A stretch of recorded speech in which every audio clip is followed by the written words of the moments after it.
এখন এসে বাধা দাও, টেঙ্গি ভেঙে ফেলবো। একেই বলে স্বাধীন বাংলাদেশ। এখন আর মাহফিল করতে কোনো অনুমতি লাগে না, কোনো এসি, ওসি, ডিসির, এসপির পায়ে তেল মাখতে হয় না। কেন মাখতে হবে? এই বাংলাদেশ হলো মুসলমানের দেশ। এই বাংলাদেশ শাহজালাল, শাহপরান, শাহ মাকদুমের দেশ। এই বাংলার জমিনে কোরআনের কথা চলবে, কারো তেল মারার প্রয়োজন হবে না। ঠিক কিনা?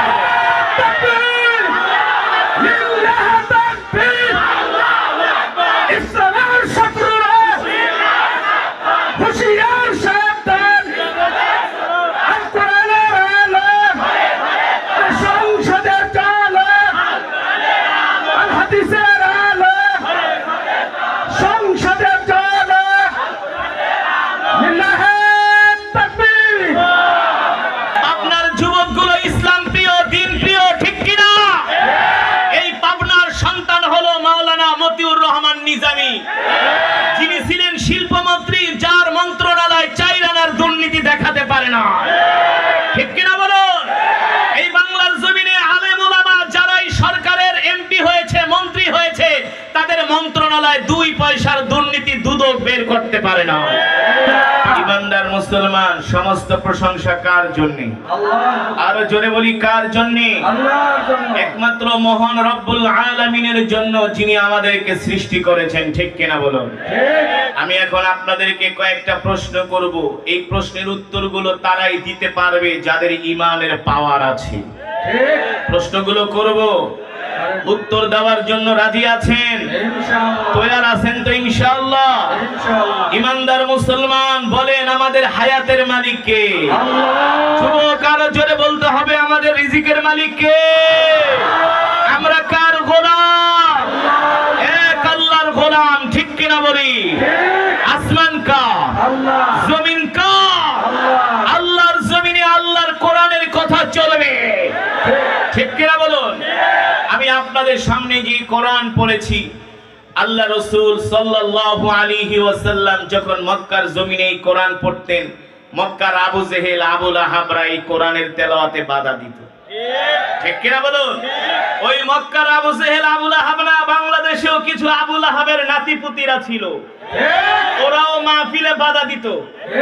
পারলে এখন এসে বাধা দাও, টেঙ্গি ভেঙে ফেলবো। একেই বলে স্বাধীন বাংলাদেশ। এখন আর মাহফিল করতে কোনো অনুমতি লাগে না, কোনো এসি, ওসি, ডিসির, এসপির পায়ে তেল মাখতে হয় না। কেন মাখতে হবে? এই বাংলাদেশ হলো মুসলমানের দেশ। এই বাংলাদেশ শাহজালাল, শাহপরান, শাহ মাকদুমের দেশ। এই বাংলার জমিনে কোরআনের কথা চলবে, কারো তেল মারার প্রয়োজন হবে না। ঠিক কিনা?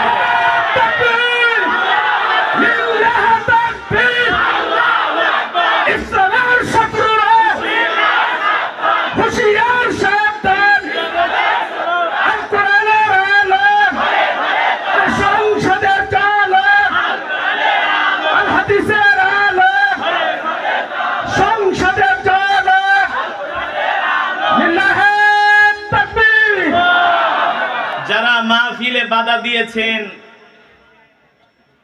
আমি তাদেরকে বলছি, আপনারা অতীত থেকে শিক্ষা নেবেন। ঠিক কিনা বলুন? এই কোরআন সকলের কোরআন, প্রত্যেকটা কালেমাওয়ালা মুসলমানের কোরআন।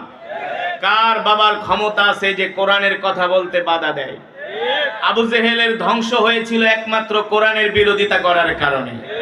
আবু লাহাবের ধ্বংস হয়েছে কোরআনের বিরোধিতা করার কারণে। ঠিক কিনা মুসলমান? ওলীদ ইবনে মুগীরার ধ্বংস হয়েছিল কোরআনের বাধা দেওয়ার কারণে।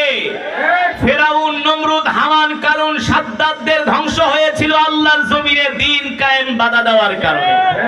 ঠিক কিনা বলুন?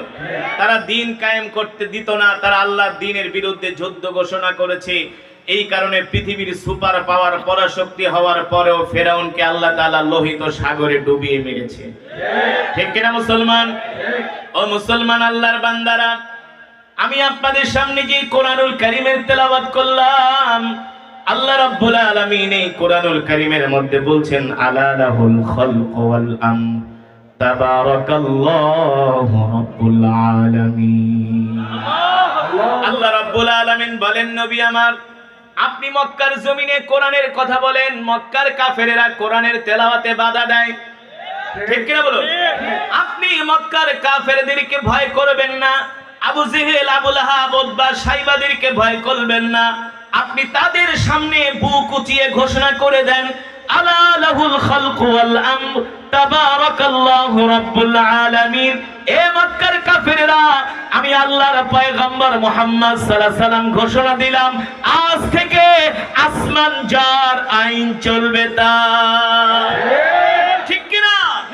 জমিন যার, বিধান, জমিন যার, বিধান চলবে তার। আল্লাহর জমিনে অন্য কারো মাদবরি চলবে না, চলবে। কিন্তু আজকে তো আমরা গরু খাওয়া মুসলমান হয়ে গেছি। এই কারণে আমরা কাফের, মুশরিক, বেঈমান যারা কোরআনের বাধা দেয়, আবার মুসলমান হয়েও কিছু ইহুদিদের দালাল আছে, তারা কোরআনের মাহফিলে বাধা দেয়, আছে কি আছে না? অথচ ওই সমস্ত মুসলমান, গরু খাওয়া মুসলমানরা জানে না এই কোরআন আল্লাহর জবানের কালাম।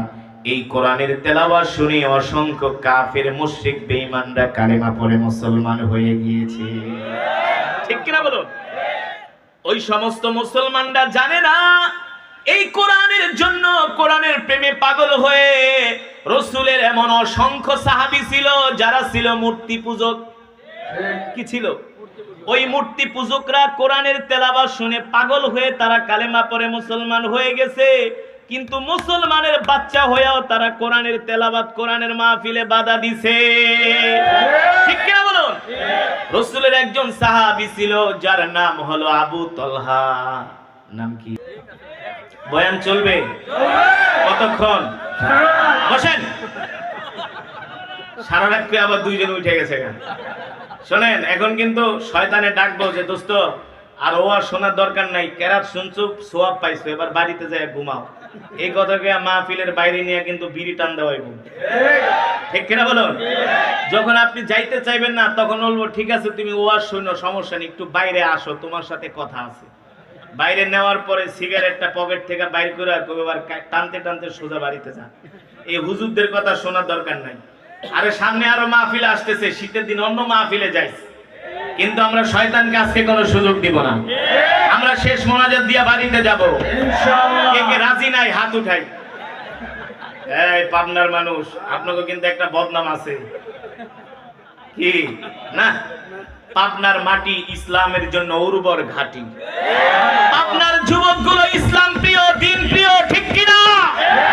এই পাবনার সন্তান হলো মাওলানা মতিউর রহমান নিজামী, যিনি ছিলেন শিল্পমন্ত্রী, যার মন্ত্রণালয় 4 আনার দুর্নীতি দেখাতে পারে না, ঠিক কিনা বলুন? এই বাংলার জমিনে আলেম ওলামা যারাই সরকারের এমপি হয়েছে, মন্ত্রী হয়েছে, তাদের মন্ত্রণালয় 2 পয়সার দুর্নীতি দুদক বের করতে পারে না। পারছে? হক কথা বললে কোনো সমস্যা আছে? হক কথা বলতে কি আমরা কাউকে ভয় পাবো? এটা বিগত সরকারে যারা ছিলেন তারাও স্বীকার করবেন, বিএনপি সরকারে যারা ছিলেন তারাও স্বীকার করবেন যে আলেম ওলামারা যদি ক্ষমতায় আসে তাহলে তেল চুরি আর গম চুরি, চাল চুরি হবে না, কম্বল চুরি হবে না। আলেমরা নিজের কম্বলটা জনগণকে বিলিয়ে দিবে, ঠিক কিনা বলো? তাহলে কোরআনের কিছু কথা হবে আমরা শেষ পর্যন্ত ইনশাআল্লাহ। মোনাজাত দিয়া যাবেন তো? এবার মোনাজাত দিয়া কে কে যাবেন হাত উঠে আল্লাহকে দেখান, হাত সোজা করেন, হাত সোজা করেন। তাকবীর, লিল্লাহি তাকবীর। আল কোরআনের আলো সংসদে জাগো, আল হাদিসের আলো ইসলামের শত্রুরা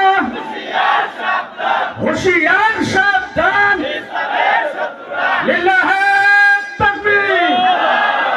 মাশাআল্লাহ, হাত উঠাইছেন, কষ্ট হইছে? আরে মিয়া, শুধু হাত উঠানি কে, কিছুদিন পরে হাত দিয়ে আমাদেরকে অস্ত্র চালাতে হবে, কিছুদিন পরে আমাদেরকে জিহাদের ময়দানেও যেতে হতে পারে।